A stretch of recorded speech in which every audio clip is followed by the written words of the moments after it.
School Kuchaman city द्वारा संचालित online class में आपका फिर से स्वागत है। आज हम क्लास 10th में हिस्ट्री का एसएसटी का जो दूसरा चैप्टर है संघर्षकालीन भारत 1206 ईस्वी से 1757 ईस्वी तक, उसका पार्ट सेकंड है, भाग 2 है, जिसके अंतर्गत हम खिलजी वंश के बारे में अध्ययन करेंगे। इससे पिछले वीडियो के अंतर्गत हमने दिल्ली पर शासन करने वाला दिल्ली सल्तनत के अंदर जो गुलाम वंश था उसके बारे में अध्ययन किया था, गुलाम वंश के बारे में पढ़ा था। अब देखिए, गुलाम वंश के बाद दिल्ली सल्तनत पर या दिल्ली पर शासन करने वाला अगला जो वंश था वो था कौन सा? खिलजी वंश। खिलजी वंश ने दिल्ली पर कब से कब तक शासन किया था?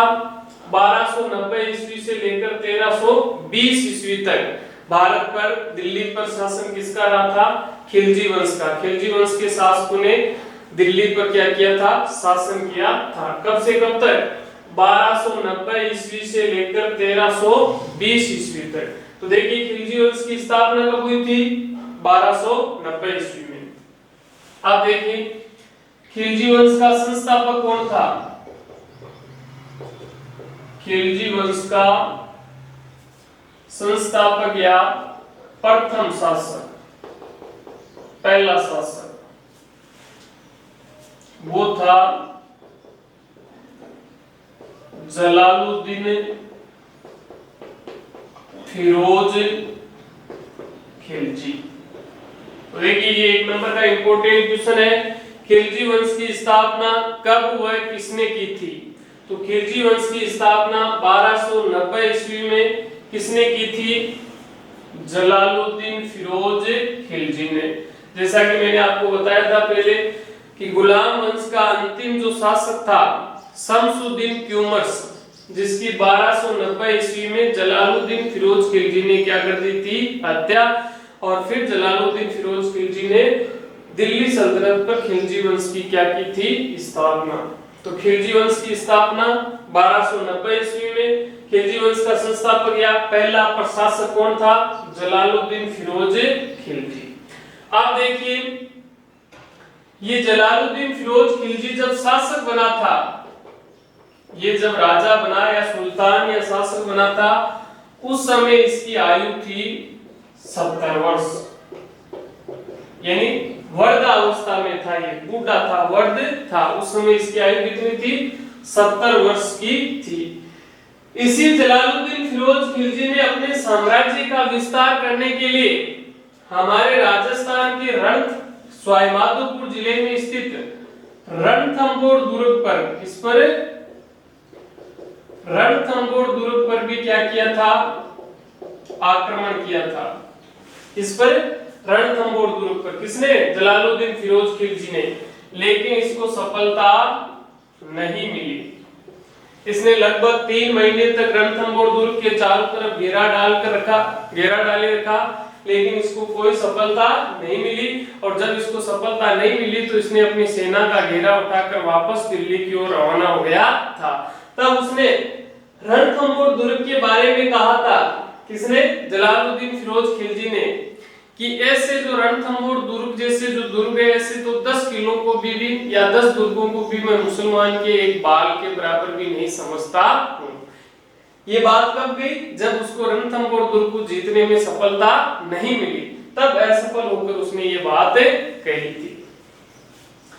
अब देखो, उसके बाद में इसी जलालुद्दीन फिरोज खिलजी की 1296 ईस्वी में, कब? 1296 ईस्वी में जलालुद्दीन फिरोज खिलजी का ही दामाद व भतीजा था, दामाद भी था, भतीजा भी था, जिसका नाम था अलाउद्दीन खिलजी। इस अलाउद्दीन खिलजी ने 1296 ईस्वी में इलाहाबाद है उत्तर प्रदेश में, इलाहाबाद में धोखे से जलालुद्दीन फिरोज खिलजी की क्या कर दी थी? हत्या कर दी थी। कब? 1296 ईस्वी में। किसने? जलालुद्दीन फिरोज खिलजी का ही दामाद व भतीजा था, कौन? जिसका नाम क्या था? अलाउद्दीन खिलजी। इस अलाउद्दीन खिलजी ने किस स्थान पर, इलाहाबाद में, धोखे से क्या कर दी थी, हत्या। किसकी, जलालुद्दीन फिरोज खिलजी की। हत्या किसने की थी, अलाउद्दीन खिलजी ने। और इसकी हत्या करके फिर ये अलाउद्दीन खिलजी है वो दिल्ली का क्या बन गया था, सुल्तान। इसलिए खिलजी वंश का अगला जो सुल्तान था वो था कौन, अलाउद्दीन खिलजी। अलाउद्दीन खिलजी ने दिल्ली पर कब से कब तक शासन किया था, 1296 से 1316 तक। अलाउद्दीन खिलजी दिल्ली का सुल्तान कब बना था, 1296 ईस्वी में, और 1316 ईस्वी में अलाउद्दीन खिलजी की क्या हो गई थी, मृत्यु। तो देखिए अलाउद्दीन खिलजी ने लगभग 20 वर्षों तक दिल्ली पर शासन किया था। कितने वर्षों तक, 20 वर्षों तक, 1296 से 1316 तक, लगभग 20 वर्षों तक शासन किया था। और अपने 20 वर्षों के शासनकाल में अलाउद्दीन खिलजी ने अनेक सुधारवादी कार्य करवाए थे, अनेक सुधारवादी कार्य करवाए थे। इसलिए अलाउद्दीन खिलजी को सुधारवादी कार्यों के रूप में जाना जाता है। किस रूप में, अनेक सुधारवादी कार्य करवाए थे इसने अपने 20 वर्षों के शासनकाल में, इसलिए अलाउद्दीन खिलजी को सुधारवादी कार्यों के रूप में जाना जाता है। या किस शासक को सुधारवादी कार्यों के रूप में जाना जाता है, तो वो शासक था कौन, अलाउद्दीन खिलजी। अब उसके बाद में देखिए अलाउद्दीन खिलजी ने सिक्कों पर अपना उल्लेख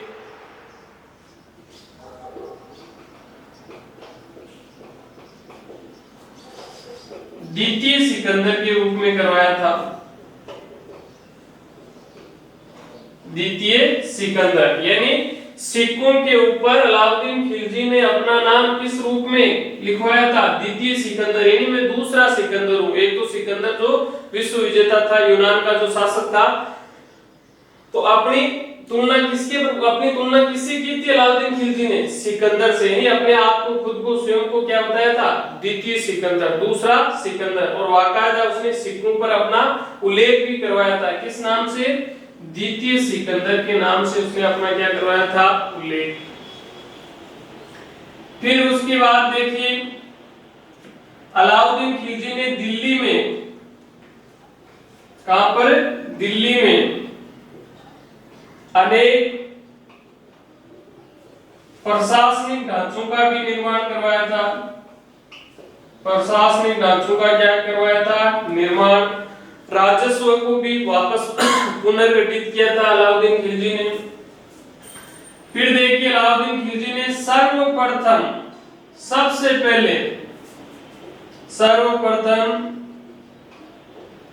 गुजरात के राजपूत राजा राय कर्णदेव के विरुद्ध अभियान किया था।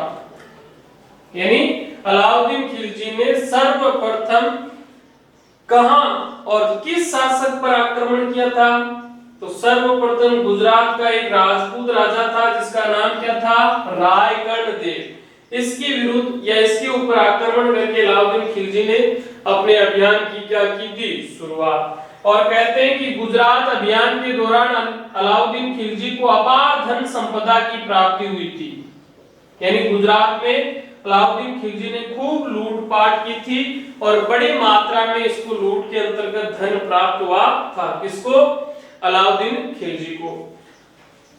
और इसी गुजरात अभियान के दौरान अलाउद्दीन खिलजी को एक मुस्लिम सेनापति था जिसका नाम क्या था, मलिक काफूर। मुस्लिम सेनापति जिसका नाम क्या था, मलिक काफूर, इसका सहयोग मिला था। हालांकि ये मलिक काफूर पहले हिंदू था लेकिन बाद में इसने मुस्लिम धर्म ग्रहण कर लिया था, इसलिए ये क्या हो गया, मुस्लिम सेनापति जिसका नाम क्या था, मलिक काफूर। इस मलिक काफूर का सहयोग मिला किसको, अलाउद्दीन खिलजी को। किस अभियान के दौरान? गुजरात अभियान के दौरान ही अलाउद्दीन खिलजी को मुस्लिम सेनापति मलिक काफूर का क्या मिला?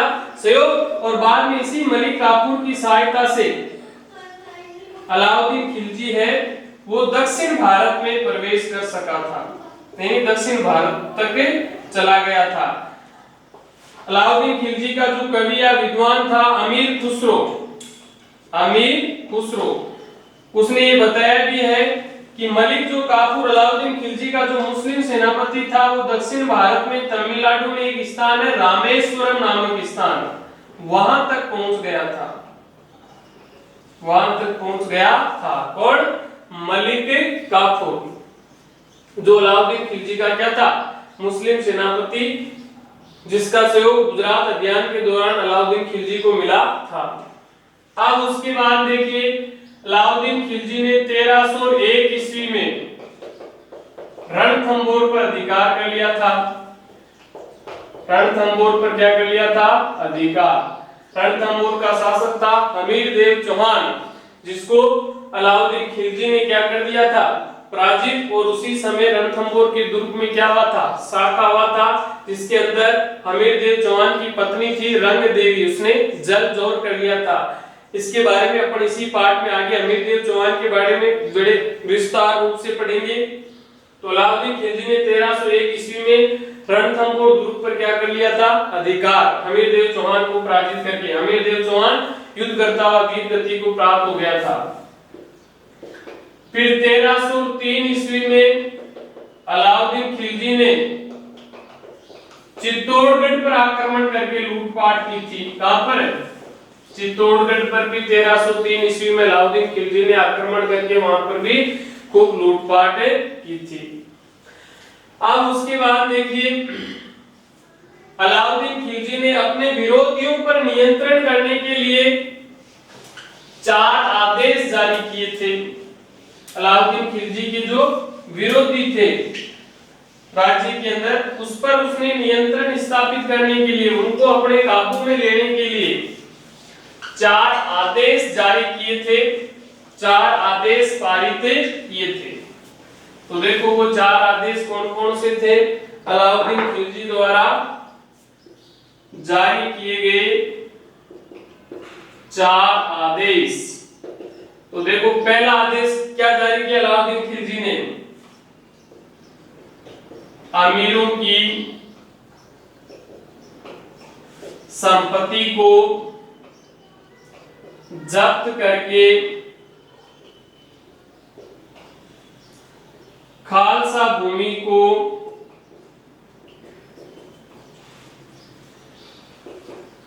कृषि योग्य बनाकर राजस्व में वृद्धि करना, ये पहला आदेश जारी किया। दूसरा आदेश क्या जारी किया? दिल्ली में मद पर प्रतिबंध। तीसरा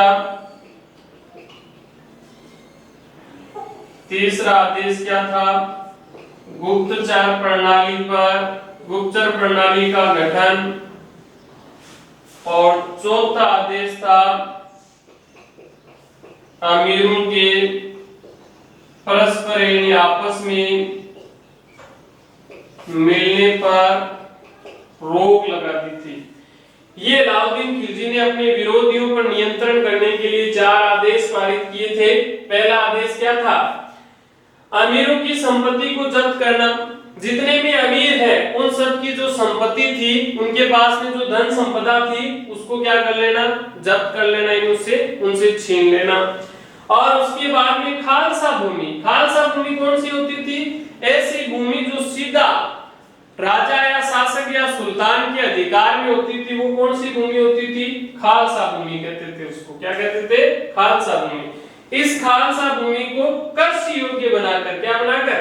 कृषि योग्य बनाकर उस पर खेती करना, कृषि कार्य करना, जिससे राजस्व में अपने आप ही क्या हो जाएगी? वृद्धि होगी। जब किसान खेती करेंगे तो विभिन्न प्रकार के कर और लगान चुकाएंगे, जिससे राजा का जो खजाना होता था उसमें क्या होगी? वृद्धि होगी। तो अपने आप राजस्व में क्या हो जाएगी? वृद्धि। दूसरा आदेश, उसने दिल्ली में मद पर क्या लगा दिया था, प्रतिबंध। मद का नशा करने पर रोक लगा दी थी, नशे पर प्रतिबंध लगा दिया था।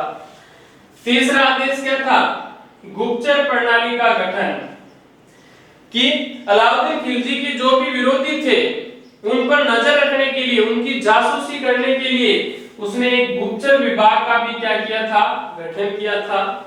और चौथा क्या था, अमीरों के परस्पर मिलने पर रोक, यानी अमीर अगर आपस में मिलेंगे तो मिलकर हो सकता है वो अलाउद्दीन खिलजी के विरुद्ध कोई योजना या षड्यंत्र रच सकते, इसलिए उसने सभी अमीरों के आपस में परस्पर मिलने पर क्या लगा दी थी, रोक। इस प्रकार अलाउद्दीन खिलजी ने अपने विरोधियों पर नियंत्रण करने के लिए ये 4 आदेश पारित किए थे।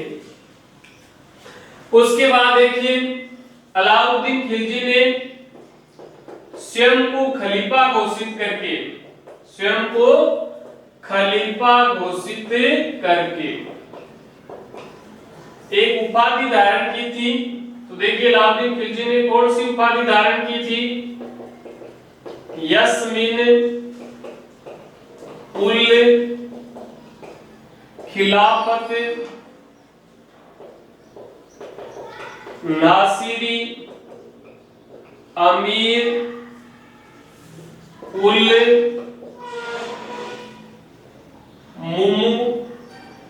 मोमिनीन,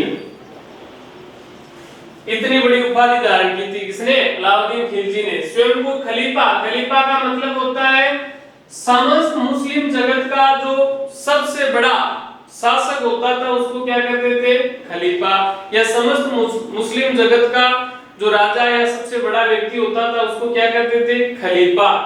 तो स्वयं को खलीफा घोषित कर दिया, यानी समस्त मुसलमानों का सबसे बड़ा राजा, व्यक्ति या शासक मैं ही हूं। स्वयं को खलीफा घोषित करके कौन सी उपाधि धारण की थी अलाउद्दीन खिलजी ने, यस्मिन उल खिलाफत नासिरी अमीर उल मोमिनीन नामक की उपाधि धारण की थी।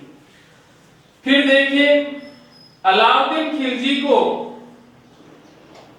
अमीर खुसरो ने, किसने, अमीर खुसरो ने भी अलाउद्दीन खिलजी को 2 उपाधियों से विभूषित किया था। एक तो था कौन सा, जनता का चरवाहा, और एक विश्व का सुल्तान। देखिए इंपॉर्टेंट क्वेश्चन है, अमीर खुसरो ने अलाउद्दीन खिलजी को कौन सी उपाधियों से विभूषित किया था। तो देखिए अमीर खुसरो ने अलाउद्दीन खिलजी को 2 उपाधियां प्रदान की थी, एक तो जनता का चरवाहा यानी जनता का रक्षक, और एक विश्व का सुल्तान, क्योंकि उसने स्वयं को खलीफा घोषित कर दिया था ना, इसलिए विश्व का सुल्तान जैसी उपाधियों से विभूषित किया था। किसने, अमीर खुसरो ने।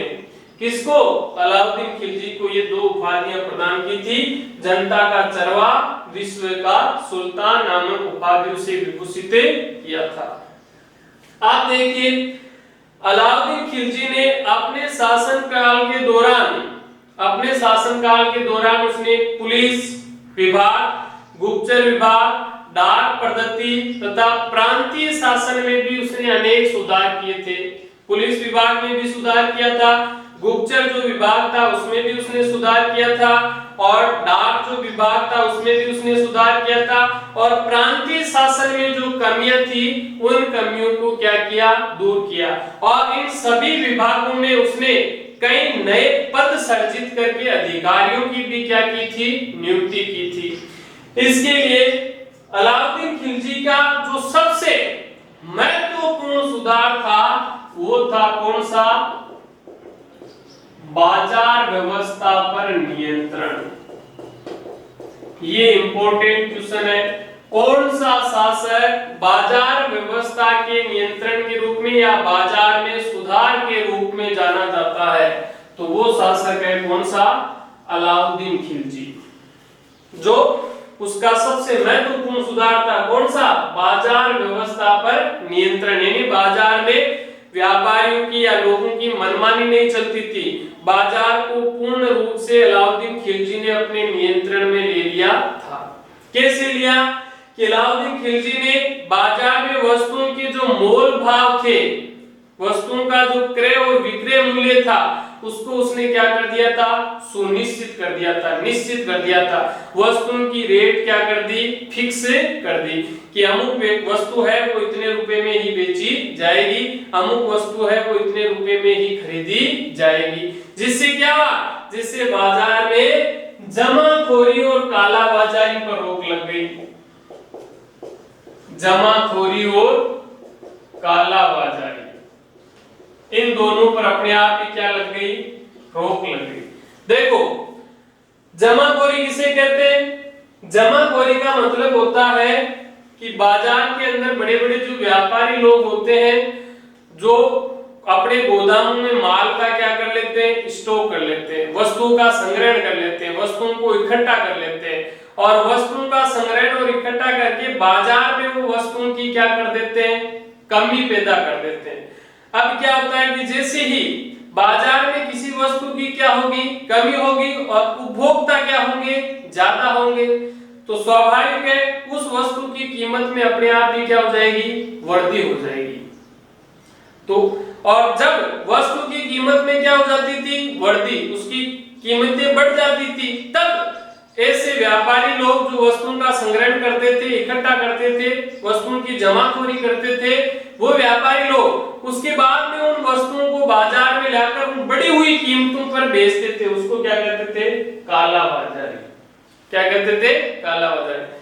यानी वस्तुओं का संग्रहण करना, इकट्ठा करना, अपने गोदामों में एकत्रित करना, ये तो क्या होगी, जमाखोरी। वस्तु को जमा करते रहना और बाजार में उसकी किल्लत पैदा कर देना, कमी पैदा कर देना। और कमी पैदा होने के बाद में जैसे ही उस वस्तु के मूल्य में क्या होगी, वृद्धि होगी, बढ़ोतरी होगी, उस समय फिर उस वस्तुओं को निकाल कर वो बाजार में लाकर ऊंची दरों पर, बढ़ी हुई दरों पर क्या करते थे, बेचते थे, जिससे उपभोक्ता पर बहुत बड़ा भार पड़ता था। इसको क्या कहते हैं, कालाबाजारी। लेकिन अलाउद्दीन खिलजी ने ही इन दोनों पर ही क्या लगा दी, रोक, क्योंकि उसने पहले से ही वस्तुओं का जो मोल भाव था, क्रय मूल्य और विक्रय मूल्य था, उसको पहले से निश्चित कर दिया था। तो अब वस्तुओं को जमा करने से कोई फायदा नहीं था, तो अपने आप ही बाजार में क्या हो गया, सुधार। इसके अलावा अलाउद्दीन खिलजी ने बाजार में कई नए पद भी स्वीकृत किए और नए पद सर्जित करके उस पर बाकायदा उसने अधिकारियों की भी क्या की थी, नियुक्ति की थी, जो व्यापार से संबंधित जो गतिविधियां होती थी बाजार में, उन गतिविधियों पर क्या करते थे, निगरानी करते थे, जनता के लोगों की रक्षा करते थे, सुरक्षा करते थे, बाजार की हर गतिविधि का ध्यान रखते थे। इसके अलावा अलाउद्दीन खिलजी के पास में बहुत बड़ी विशाल सेना थी, तो उसने अपनी विशाल सेना को रखने के लिए भी उसमें भी कई आर्थिक सुधार किए थे। अलाउद्दीन खिलजी ही पहला ऐसा शासक था जो अपने सैनिकों को क्या देता था, नगद वेतन। देखो ये भी एक नंबर का इंपॉर्टेंट क्वेश्चन है, वह कौन सा शासक था जो अपने सैनिकों को नगद वेतन देता था, तो वो शासक था कौन, अलाउद्दीन खिलजी, जो पहला ऐसा शासक था जो हमेशा अपने सैनिकों को क्या देता था, नगद वेतन देता था। इसके अलावा अलाउद्दीन खिलजी ने 1303 ईस्वी में दिल्ली में, कहां पर है, दिल्ली में एक अलाई किला, या इसी का दूसरा नाम था कोस ए सीरी, कोस ए सीरी, अलाई किले का ये दूसरा नाम क्या था, कोस ए सीरी, इसका निर्माण करवाया था, जिसमें 7 द्वार थे। इस किले में कितने द्वार थे, 7 द्वार, 7 गेट, दरवाजे थे। इसमें अलाई किले में, जिसका निर्माण अलाउद्दीन खिलजी ने कब करवाया था, 1303 में, कहां पर, दिल्ली में, जिसका दूसरा नाम क्या था, कोस ए सीरी, जिसमें कितने द्वार थे, 7 द्वार थे। फिर देखिए 1316 ईस्वी में अलाउद्दीन खिलजी की क्या हो जाती है, मृत्यु। कब, 1316 ईस्वी में अलाउद्दीन खिलजी की क्या हो गई थी, मृत्यु। अलाउद्दीन खिलजी की मृत्यु के बाद में इसका पुत्र कुतुबुद्दीन मुबारक खिलजी शासक बना था। अलाउद्दीन खिलजी की मृत्यु के बाद 1316 ईस्वी में कौन शासक बना था, कुतुबुद्दीन मुबारक खिलजी शासक बना, जिसने अपने पिता द्वारा लागू किए गए सभी जो कठोर आदेश थे, जो अलाउद्दीन खिलजी ने लागू किए थे, उन सभी कठोर आदेशों को क्या कर दिया था, रद्द कर दिया था, और खुद को खलीफा घोषित करके कुतुबुद्दीन मुबारक खिलजी ने एक उपाधि धारण की थी जिसका नाम था उल वासिक बिल्ला। उल वासिक बिल्ला। कुतुबुद्दीन मुबारक खिलजी ने कौन सी उपाधि धारण की थी? उल वासिक बिल्ला नामक उपाधि धारण की थी। फिर 1319 ईस्वी में कुतुबुद्दीन मुबारक खिलजी की हत्या करके नासिरुद्दीन खुसरो शाह दिल्ली का शासक बन गया था। किसकी हत्या करके? अलाउद्दीन खिलजी के पुत्र कुतुबुद्दीन मुबारक खिलजी की 1319 ईस्वी में नासिरुद्दीन खुसरो शाह ने हत्या करके शासक बन गया था।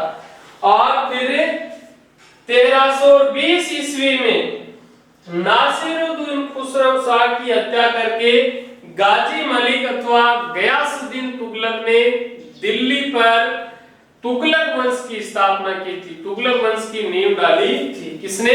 गाजी मलिक अथवा गयासुद्दीन तुगलक ने। इस प्रकार 1290 ईस्वी से लेकर 1320 ईस्वी तक दिल्ली पर खिलजी वंश का शासन रहा था। खिलजी वंश की स्थापना या संस्थापक जलालुद्दीन फिरोज खिलजी था। फिर 1296 ईस्वी में जलालुद्दीन फिरोज खिलजी की हत्या करके अलाउद्दीन खिलजी शासक बना। फिर 1296 ईस्वी से लेकर 1316 ईस्वी तक अलाउद्दीन खिलजी ने शासन किया था, जो अपने सुधारवादी कार्यों के रूप में जाना जाता था, जिसका सबसे महत्वपूर्ण सुधार कार्य था बाजार व्यवस्था पर नियंत्रण। अलाउद्दीन खिलजी को मुस्लिम सेनापति मलिक काफूर का सहयोग मिला था। अलाउद्दीन खिलजी ने सिक्कों पर अपना उल्लेख द्वितीय सिकंदर के रूप में करवाया था। अलाउद्दीन खिलजी को अमीर खुसरो ने 2 उपाधियों से विभूषित किया था, जनता का चरवाहा व विश्व का सुल्तान। और फिर 1316 ईस्वी में अलाउद्दीन खिलजी की मृत्यु के बाद कुतुबुद्दीन मुबारक खिलजी, इसका जो पुत्र था, वो शासक बना था। फिर 1319 ईस्वी में कुतुबुद्दीन मुबारक खिलजी की हत्या करके नासिरुद्दीन खुसरो शाह खिलजी वंश का शासक बना। फिर 1320 ईस्वी में नासिरुद्दीन खुसरो शाह की हत्या करके गाजी मलिक अथवा गयासुद्दीन तुगलक ने दिल्ली पर तुगलक वंश की स्थापना की या तुगलक वंश की नींव डाली। आप देखिए, खिलजी वंश के बाद दिल्ली पर शासन करने वाला, दिल्ली सल्तनत पर शासन करने वाला अगला जो वंश है वो है कौन सा? तुगलक वंश। तुगलक वंश की स्थापना 1320 ईस्वी में गयासुद्दीन तुगलक अथवा गाजी मलिक ने की थी। और तुगलक वंश का शासनकाल था 1320 ईस्वी से लेकर 1414 ईस्वी तक। तो देखिए, अगला वंश है तुगलक वंश।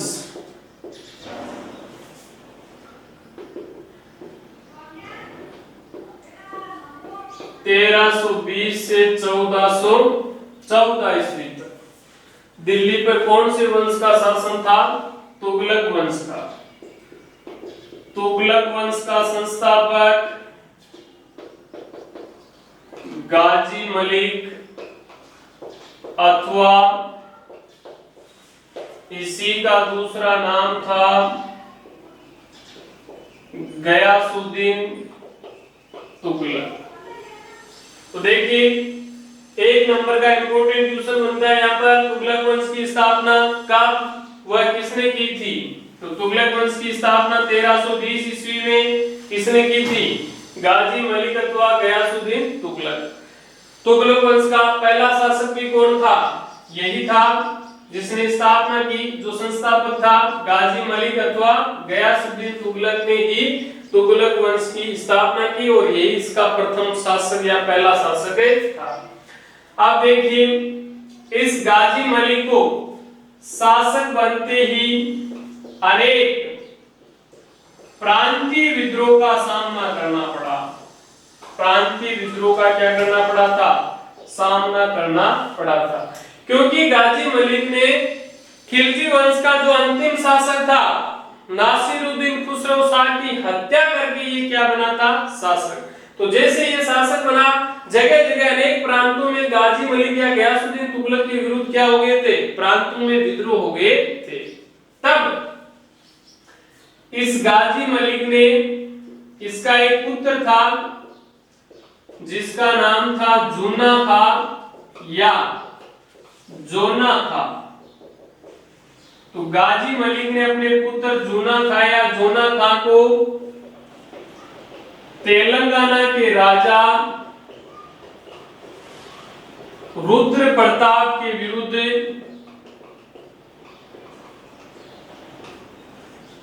वारंगल भेजा था। कहां भेजा था? वारंगल में भेजा था।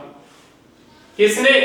गाजी मलिक ने अपने पुत्र जूना खां या इसी जूना खां का दूसरा नाम क्या था? जोना खां। इसको भेजा था कहां पर? तेलंगाना, जो वर्तमान में भारत का राज्य बना था, 28वां राज्य 2 जून 2014 को। तेलंगाना के राजा रुद्र प्रताप के विरुद्ध किस स्थान पर भेजा था? वारंगल में। फिर इस जूना खां ने उड़ीसा में एक स्थान पड़ता है जहाजनगर, जहाजनगर के सैन्य अभियान में जूना खां की क्या हुई? विजय हुई। किसकी? जूना खां की। कहां पर? उड़ीसा के जहाजनगर में इसने सैन्य अभियान किया था, उसमें जूना खां को क्या मिली? सफलता मिली। जूना खां की क्या हो गई थी? विजय। फिर देखिए गाजी मलिक का अंतिम जो सैन्य अभियान था वो था बंगाल विद्रोह का दमन। कहां का?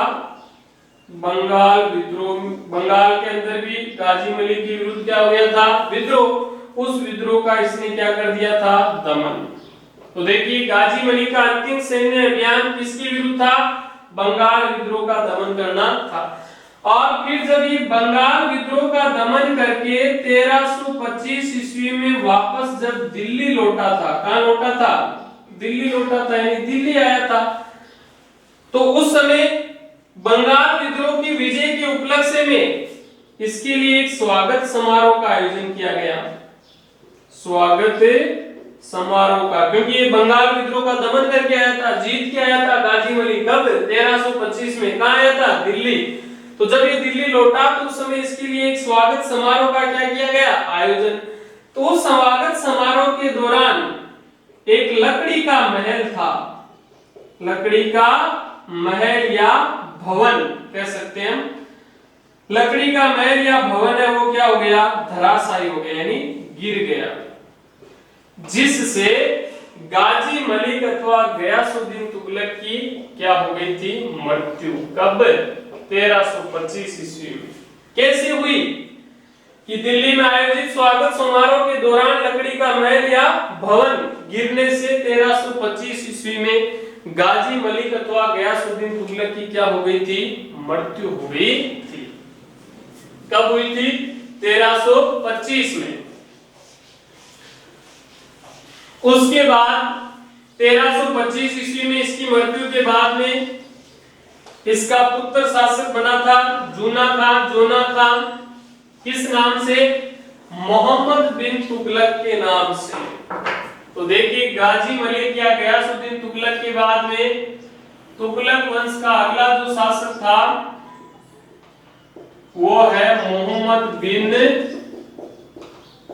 तुगलक।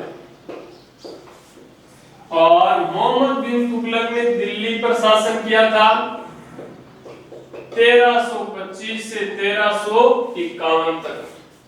दिल्ली का सुल्तान कौन रहा? मोहम्मद बिन तुगलक। जैसा कि मैंने अभी आपको बताया कि 1325 ईस्वी में गयासुद्दीन तुगलक अथवा गाजी मलिक की क्या हो गई थी? मृत्यु। उसकी मृत्यु के बाद में इसका पुत्र था जिसका नाम क्या था? जूना खां। ये जूना खां मोहम्मद बिन तुगलक के नाम से, किस नाम से? मोहम्मद बिन तुगलक के नाम से 1325 ईस्वी में दिल्ली का क्या बना था? सुल्तान। दिल्ली का शासक या सुल्तान बना। कौन? मोहम्मद बिन तुगलक। फिर देखिए इसी मोहम्मद बिन तुगलक को अंतर्विरोधों का विस्मयकारी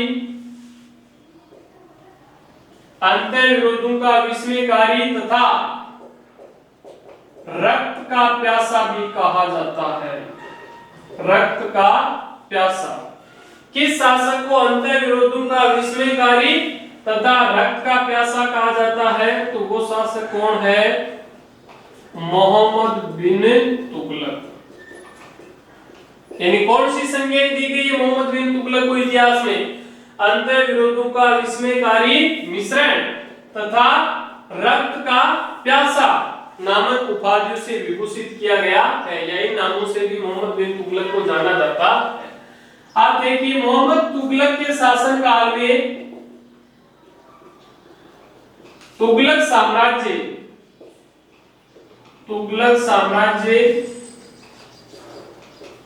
23 प्रांतों या प्रांतों को मुक्तों भी कहते थे, 23 प्रांतों या मुक्तों में बटा हुआ था। मोहम्मद बिन तुगलक के समय तुगलक साम्राज्य कितने प्रांतों में बटा हुआ था? कितने प्रांत थे तुगलक साम्राज्य में? 23 प्रांत थे। 23 प्रांतों में बटा हुआ था। आप देखिए इतिहासकार था जिसका नाम था भरनी। इतिहासकार भरनी ने मोहम्मद बिन तुगलक की 5 योजनाओं का क्या किया था? वर्णन किया था। मोहम्मद तुगलक की 5 योजनाओं का वर्णन किसने किया था? इतिहासकार बर्नी ने मोहम्मद बिन तुगलक की 5 योजनाएं बताई थी या 5 योजनाओं का उल्लेख या वर्णन किया था। तो देखिए मोहम्मद बिन तुगलक द्वारा चलाई गई 5 योजनाएं कौन कौन सी थी? पहली योजना थी 2 आग में करवर्दी। मोहम्मद बिन तुगलक की पहली योजना 2 आग में करवर्दी। दूसरी योजना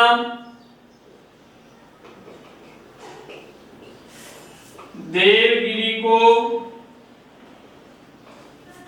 राजधानी बनाना, जिसका नाम उसने क्या रखा था? दौलताबाद। तीसरी योजना क्या थी मोहम्मद बिन तुगलक की? सांकेतिक मुद्रा का प्रचलन, यानी संकेतों वाली मुद्रा चलाई थी मोहम्मद बिन तुगलक ने। चौथी योजना खुरासान पर आक्रमण। खुरासान पर आक्रमण। पांचवी योजना मोहम्मद बिन तुगलक की 5वीं योजना क्या थी? कराची की ओर अभियान।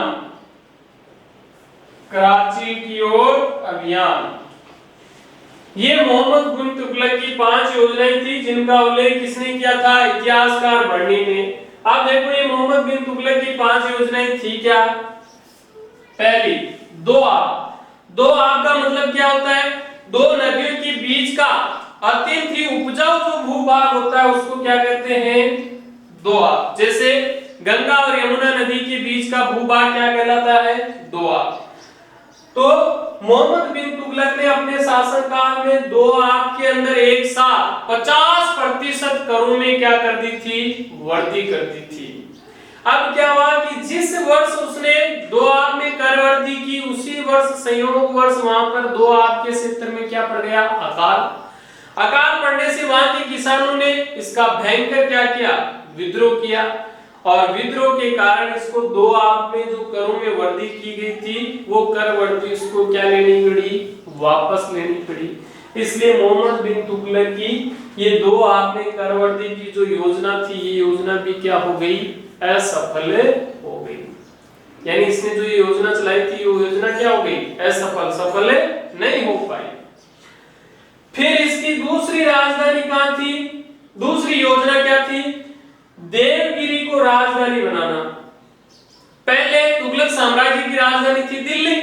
मोहम्मद बिन तुगलक तुगलक ने क्या किया, अपनी राजधानी को दिल्ली से कहां स्थानांतरित कर दिया, देवगिरी। देवगिरी पड़ता है महाराष्ट्र के अंदर, देवगिरी का दुर्ग है, देवगिरी का किला है, वहां पर अपनी राजधानी को ले गया और देवगिरी का नाम क्या रख दिया इसने, दौलताबाद। और दौलताबाद या देवगिरी को राजधानी कब ले गया था ये, 1327 में। और कब तक रखा इसने राजधानी, 1335 ईस्वी में। लेकिन उसको बहुत सारी कठिनाइयों का सामना करना पड़ा, इसलिए 1335 ईस्वी में इसको वापस अपनी राजधानी कहां लानी पड़ी, कहां स्थानांतरित करनी पड़ी, दिल्ली। इसलिए मोहम्मद बिन तुगलक की ये दूसरी योजना भी क्या हो गई, असफल। कौन सी, देवगिरी को उसने राजधानी बनाई थी 1327 में, लेकिन 1335 में उसको वापस अपनी राजधानी कहां स्थानांतरित करनी पड़ी, दिल्ली करनी पड़ी। तो ये योजना भी क्या हो गई, असफल। फिर देखिए तीसरी योजना क्या थी मोहम्मद बिन तुगलक की, सांकेतिक मुद्रा का प्रचलन। यानी मोहम्मद बिन तुगलक ने अपने शासनकाल में 1338 ईस्वी में तांबे व कांस्य, दो धातु है, एक तो कौन सी, तांबा, और दूसरी धातु कौन सी है, कांसा, इन दोनों के मिश्रण वाली एक मुद्रा चलाई थी। दोनों का मिश्रण, तांबे और कांस्य दोनों धातुओं से बनी हुई मुद्रा का प्रचलन किया था या मुद्रा चलाई थी। लेकिन लोगों ने जाली मुद्रा छापना प्रारंभ कर दिया। क्या कर दिया, लोगों ने नकली जाली मुद्रा छापना प्रारंभ कर दिया था। इसलिए फिर मोहम्मद बिन तुगलक को ये सांकेतिक मुद्रा को भी क्या करना पड़ा, बंद करना पड़ा। इसलिए इसकी ये तीसरी योजना भी क्या हो गई, असफल। फिर इसकी चौथी योजना, मोहम्मद बिन तुगलक की चौथी योजना क्या थी, खुरासान पर आक्रमण। खुरासान पड़ता है ईरान का उत्तर पूर्व का जो हिस्सा था, उसको क्या कहते थे, खुरासान। तो मोहम्मद बिन तुगलक ने क्या किया, खुरासान पर आक्रमण करने के लिए अपने लगभग 3,70,000 सैनिकों को 1 वर्ष का अग्रिम वेतन दे दिया था, एडवांस वेतन दे दिया था। इसलिए खुरासान पर आक्रमण करके विजय प्राप्त करने के लिए, अपने सैनिकों में जोश भरने के लिए मोहम्मद बिन तुगलक ने अपने लगभग 3,70,000 सैनिकों को 1 वर्ष का अग्रिम भुगतान दे दिया था, 1 वर्ष का एडवांस क्या दे दिया, वेतन दे दिया। लेकिन कुछ समय बाद ही राजनीतिक समझौता हो गया, बिना युद्ध लड़े ही आपस में क्या हो गया, समझौता हो गया। अब 3,70,000 सैनिकों को 1 वर्ष का एडवांस भुगतान देने से या वेतन देने से मोहम्मद बिन तुगलक का खजाना क्या हो गया था, खाली। तो बहुत बड़ा इसको आर्थिक नुकसान उठाना पड़ा, इसलिए इसकी ये योजना भी क्या हो गई, असफल। उसके बाद इसकी पांचवी योजना थी कराची की ओर सैन्य अभियान। कुमाऊं की जो पहाड़ी है वहां पर कौन सा स्थान है, कराची। उस कराची की ओर उसने अपनी सेना को भेजा था युद्ध करने के लिए। लेकिन कहते हैं जब इसकी सेना वहां गई थी तो इसकी सेना के जो सैनिक थे वो सारे के सारे सैनिक वहां पर रास्ता भटक गए और बड़ी संख्या में इसके सैनिक वहां पर मारे गए। इसको बिल्कुल भी वहां पर सफलता नहीं मिली। पहाड़ियों के अंदर दुर्गम रास्तों में इसके सैनिक रास्ता भटक गए और अनभिज्ञ थे, रास्तों से जानकारी नहीं थी सैनिकों को, इसलिए वो रास्ता भटक गए। रास्ता भटकने से बड़ी संख्या में इसके सैनिकों की मृत्यु हो गई। तो इसकी ये पांचवी योजना भी क्या हो गई, असफल। इस प्रकार मोहम्मद बिन तुगलक के द्वारा चलाई गई पांचवी जो योजनाएं क्या हो गई, असफल। इसीलिए मोहम्मद बिन तुगलक को इतिहास में असफलताओं का शासक भी कहा जाता है, इसको मूर्ख शासक भी कहा जा सकता है, असफलताओं का शासक कहा जाता है। तो इस प्रकार इसके द्वारा ये चलाई गई पांचवी योजनाएं क्या हो गई थी, असफल। अब उसके बाद देखिए मोहम्मद बिन तुगलक के शासनकाल में एक मोरक्को का यात्री जिसका नाम था इब्न बतूता, ये भारत यात्रा पर आया था।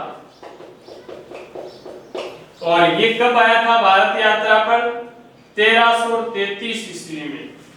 मोरक्को का यात्री इब्न बतूता भारत यात्रा पर आया था, कब, 1333 ईस्वी में। देखो ये भी क्वेश्चन है, मोरक्को का यात्री इब्न बतूता किस शासक के शासन काल में भारत यात्रा पर आया था? तो उस समय भारत पर शासन किसका था? मोहम्मद बिन तुगलक के शासन काल में मोरक्को का यात्री जिसका नाम क्या था? इब्न बतूता भारत यात्रा पर आया था। कब? 1333 ईस्वी में। फिर इसी इब्न बतूता को मोहम्मद बिन तुगलक ने दिल्ली का काजी नियुक्त किया था। दिल्ली का काजी, काजी का मतलब होता है सुल्तान के बाद न्याय विभाग का जो सर्वोच्च अधिकारी होता था वो क्या कहलाता था? काजी। और फिर इस इब्न बतूता को 1342 ईस्वी में मोहम्मद बिन तुगलक ने अपना राजदूत बनाकर, क्या बनाकर? राजदूत बनाकर कहां भेज दिया था? चीन। 1342 ईस्वी में मोहम्मद बिन तुगलक ने इब्न बतूता को अपना राजदूत बनाकर कहां भेज दिया? चीन। और फिर 1351 ईस्वी में, कब? 1351 ईस्वी में मोहम्मद बिन तुगलक की भी क्या हो गई थी? मृत्यु। कब? 1351 ईस्वी में मोहम्मद बिन तुगलक की भी क्या हो गई? मृत्यु। आप देखिए, मोहम्मद बिन तुगलक की मृत्यु के बाद तुगलक वंश का अगला शासक जो दिल्ली का सुल्तान बना था या दिल्ली पर जिसने शासन किया था वो था फिरोज शाह तुगलक, जो मोहम्मद बिन तुगलक का चचेरा भाई था, चाचे का लड़का था। कौन? फिरोज शाह तुगलक। मोहम्मद बिन तुगलक के बाद तुगलक वंश का अगला शासक फिरोज शाह तुगलक। फिरोज शाह तुगलक का शासनकाल 1351 में मोहम्मद बिन तुगलक की मृत्यु हो गई। तो उसकी मृत्यु के बाद 1351 से 1388 तक दिल्ली का सुल्तान कौन था? फिरोज शाह तुगलक। तो देखिए, फिरोज शाह तुगलक है, ये मोहम्मद बिन तुगलक का चचेरा भाई था। चचेरा भाई का मतलब चाचे का लड़का था। तो देखिए, 1351 ईस्वी में मोहम्मद बिन तुगलक की मृत्यु के बाद उसका चचेरा भाई फिरोज शाह तुगलक है, वो दिल्ली का क्या बना था? सुल्तान। फिरोज शाह तुगलक ने शासक बनते ही बंगाल का एक स्वतंत्र शासक था। बंगाल के स्वतंत्र शासक जिसका नाम था हाजी इलियास, इस हाजी इलियास के विरुद्ध 2 बार सैन्य अभियान किया, यानी 2 बार अपनी सेना भेजी इसके विरुद्ध सैन्य अभियान किया, लेकिन दोनों ही बार इसको सफलता नहीं मिली। इसको? फिरोज शाह तुगलक को। यानी फिरोज शाह तुगलक ने शासक बनते ही बंगाल का एक स्वतंत्र शासक था, कौन था? हाजी इलियास। इसके विरुद्ध 2 बार क्या भेजी थी? सेना भेजी थी, लेकिन दोनों ही बार असफलता मिली, सफल नहीं हुआ। फिर देखिए, इसी फिरोज शाह तुगलक ने सेना व सरकारी नौकरी को वंशानुगत बना दिया था। क्या बना दिया था? वंशानुगत बना दिया था। वंशानुगत का मतलब कि अभी जो सेना में है उसी के वंश का व्यक्ति सेना में भर्ती होगा, और अभी जो सरकारी नौकरी में है उसी का ही पुत्र या बेटा है वो सरकारी नौकरी लगेगा। ये इसने नियम बना दिया था। और सेना में सरकारी की नौकरी में योग्यता की जांच करने की जो प्रणाली थी, योग्यता की जांच करने की जो क्या थी? प्रणाली, उस प्रणाली को इसने क्या कर दिया? समाप्त। जैसे मान लो वर्तमान में कोई सेना में जाता है तो सेना में जाने से पहले पूरी उसकी योग्यता की जांच होती है ना? दौड़ करवाई जाती है, उसका मेडिकल होता है, फिजिकल होता है, रिटन टेस्ट होता है ना? फिर उसके बाद में उसको सेना में नियुक्ति मिलती है। तो ये उसकी योग्यता की क्या हो रही है? जांच ही तो हो रही है। लेकिन फिरोज शाह तुगलक ने सेना में सरकारी की नौकरी को क्या बना दिया? वंशानुगत बना दिया, और उसमें योग्यता की जो जांच करने की जो प्रणाली थी उसको उसने क्या कर दिया? समाप्त कर दिया। फिर देखिए, फिरोज शाह तुगलक ने अपने पुत्र फतेह खान को अपना उत्तराधिकारी नियुक्त किया। उत्तराधिकारी नियुक्त करके फिरोज शाह तुगलक ने अपने पुत्र फतेह खान को अपना उत्तराधिकारी नियुक्त करके सिक्कों पर, किस पर, सिक्कों पर अपने नाम के साथ अपने पुत्र के नाम का भी उल्लेख करवाया था। यानी फिरोज शाह तुगलक ने अपने पुत्र फतेह खान को अपना उत्तराधिकारी, भाई मेरी मृत्यु होने के बाद मेरा पुत्र फतेह खान है वो दिल्ली का सुल्तान बनेगा, और उत्तराधिकारी घोषित करने के बाद उसने सिक्कों पर खुद के नाम के साथ साथ अपने पुत्र के नाम का भी उल्लेख करवाया था। यानी उसके नाम के साथ उसके पुत्र फतेह खान का नाम भी मिलता था, किस पर, सिक्कों पर। फिर देखिए फिरोज शाह तुगलक को भवन निर्माण कला से विशेष लगाव था। भवन निर्माण कला में उसकी विशेष क्या थी, रुचि, किसकी, फिरोज शाह तुगलक की। इसके अलावा फिरोज शाह तुगलक ने अपने शासनकाल में हिसार,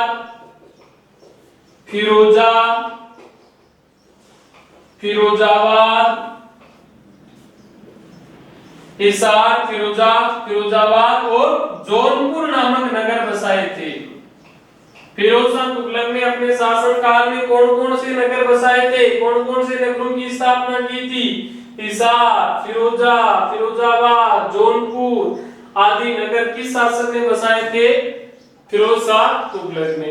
इसके अलावा फिरोज शाह तुगलक की उसके शासनकाल में सबसे महत्वपूर्ण जो उपलब्धि थी, उसका सबसे अच्छा जो कार्य का था, महत्वपूर्ण जो उपलब्धि थी फिरोज शाह तुगलक की, वो थी कि इसने हासी और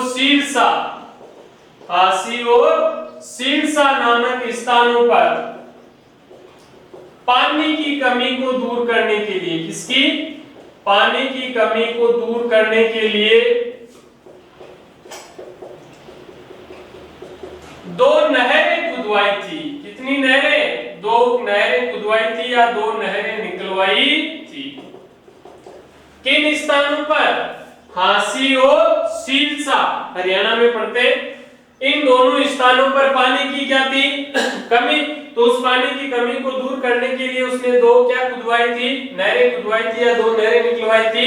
एक नहर तो उसने निकलवाई थी यमुना नदी से, यमुना नदी का पानी लेकर आया था, और एक नहर उसने निकलवाई थी सतलज नदी से। कौन सी नदी से, सतलुज नदी से। ये दो नहरें निकलवाई थी, किसने, फिरोज शाह तुगलक ने, जो उसके शासनकाल का सबसे महत्वपूर्ण कार्य था, सबसे अच्छा कार्य था। कौन सा, कि उसने हांसी और शीरसा नामक स्थानों पर पानी की कमी को दूर करने के लिए दो नहरें खुदवाई थी। एक नहर उसने यमुना नदी से निकलवाई थी, तो दूसरी नहर उसने सतलज नदी से निकलवाई थी, जो उसके शासनकाल का सबसे अच्छा कार्य था।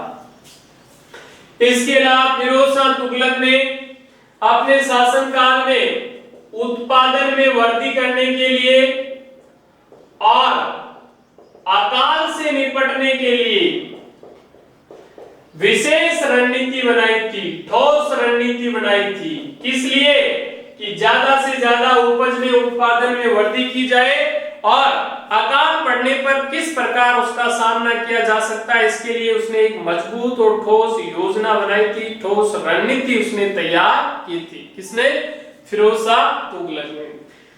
आप देखिए ये जो फिरोज शाह तुगलक है, ये भी परंपरागत कट्टरवादी जो इस्लामिक व्यक्ति थे उनके संपर्क में था, इसलिए इसने ब्राह्मणों पर जजिया नामक कर लगा दिया था।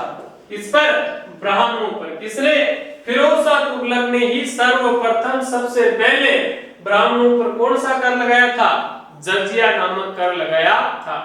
फिरोज शाह तुगलक ने अन्य लगभग इसके समय में 24 प्रकार के कर लिए जाते थे, वो सारे कर तो इसने क्या कर दिए, समाप्त, और केवल इसने 4 ही कर रखे, खराज, ज़कात, खम्स और जजिया।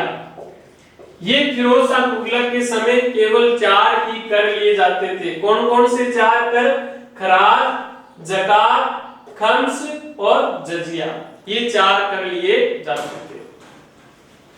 इसके अलावा फिरोज शाह तुगलक ने दिल्ली में, कहां पर, दिल्ली में अंगूरों व खरबूजों की खेती को प्रोत्साहन दिया था और इसके लिए उसने दिल्ली में लगभग 1200 बाग लगवाए थे। कितने? 1200 बाग। कहां पर? दिल्ली में। किसने? फिरोज शाह तुगलक ने। किस लिए? अंगूरों व खरबूजों की खेती को प्रोत्साहन देने के लिए लगभग कितने बाग लगवाए थे? 1200 बाग फिरोज शाह तुगलक ने लगवाए थे। फिरोज शाह तुगलक के शासनकाल में दासों की संख्या में बहुत ज्यादा वृद्धि हुई थी। दासों की संख्या, दास का मतलब गुलाम, जिन लोगों को दास बनाकर रखा जाता था, गुलाम बनाकर रखा जाता था, उनकी संख्या में बहुत ज्यादा वृद्धि हुई। कहते हैं कि फिरोज शाह तुगलक के शासनकाल में लगभग 1,80,000 दासों की संख्या कितनी हो गई थी? 1,80,000 तक पहुंच गई थी। इसलिए फिरोज शाह तुगलक ने इन दासों को रखने के लिए एक नए दास विभाग का गठन किया था। एक नए दास विभाग का क्या किया था? गठन। और उस दास विभाग का नाम क्या था? दीवान-ए-बंदगान। दीवान-ए-बंदगान। ये 1 नंबर का इंपॉर्टेंट क्वेश्चन है। क्वेश्चन आएगा दीवान-ए-बंदगान क्या था? दीवान-ए-बंदगान क्या था? तो फिरोज शाह तुगलक ने दासों को रखने के लिए एक नए दास विभाग का क्या किया था? गठन, जिसको क्या कहते थे? दीवान-ए-बंदगान। यानी उस दास विभाग का नाम क्या था? दीवान-ए-बंदगान। फिर देखिए 1388 ईस्वी में, कब? 1388 ईस्वी में फिरोज शाह तुगलक की क्या हो गई थी? मृत्यु। फिरोज शाह तुगलक की मृत्यु कब हुई थी? 1388 ईस्वी में फिरोज शाह तुगलक की क्या हो गई? मृत्यु। फिरोज शाह तुगलक की मृत्यु के बाद नासिरुद्दीन महमूद शासक बना था तुगलक वंश का, और नासिरुद्दीन महमूद ही तुगलक वंश का अंतिम शासक था। नासिरुद्दीन महमूद ही तुगलक वंश का क्या था? अंतिम शासक था। और इसी नासिरुद्दीन महमूद के समय 1398 ईस्वी में तैमूर लंग ने भारत पर आक्रमण करके क्या की थी? लूटपाट की थी। किसने? तैमूर लंग ने। कब? 1398 ईस्वी में भारत पर आक्रमण करके क्या की थी? लूटपाट। और फिर इसी तैमूर लंग ने 1414 ईस्वी में खिज्र खां को अपना उत्तराधिकारी नियुक्त किया था, और उसी खिज्र खां ने भारत में दिल्ली पर सैयद वंश की स्थापना की थी। तो तुगलक वंश के बाद दिल्ली पर शासन करने वाला अगला वंश कौन सा आएगा? सैयद वंश। और तुगलक वंश का अंतिम शासक कौन था? नासिरुद्दीन महमूद। तो देखिए तुगलक वंश का शासनकाल 1320 से 1414 ईस्वी तक था। तुगलक वंश का संस्थापक या पहला शासक गाजी मलिक अथवा गयासुद्दीन तुगलक था, जिसने 1320 से 1325 तक दिल्ली पर शासन किया। उसके बाद उसका पुत्र जूना का मोहम्मद बिन तुगलक के नाम से शासक बना था, जिसने 1325 से 1351 ईस्वी तक दिल्ली पर शासन किया था। फिर मोहम्मद बिन तुगलक का चचेरा भाई फिरोज शाह तुगलक दिल्ली का सुल्तान बना, जिसने 1351 ईस्वी से 1388 ईस्वी तक शासन किया। फिर फिरोज शाह तुगलक के बाद नासिरुद्दीन महमूद शासक बना, जिसने 1388 से 1414 ईस्वी तक शासन किया। इसके बारे में इतिहास में ज्यादा जानकारी नहीं है, क्योंकि ये अयोग्य शासक था। और फिर 1414 ईस्वी में तुगलक वंश समाप्त हो गया और सैयद वंश की दिल्ली पर क्या हो गई थी? स्थापना। इस प्रकार आज के इस पार्ट 2 में हमने खिलजी वंश और तुगलक वंश के बारे में अध्ययन किया है। अब इससे अगले भाग के अंदर हम सैयद वंश और लोधी वंश के बारे में अध्ययन करेंगे। धन्यवाद।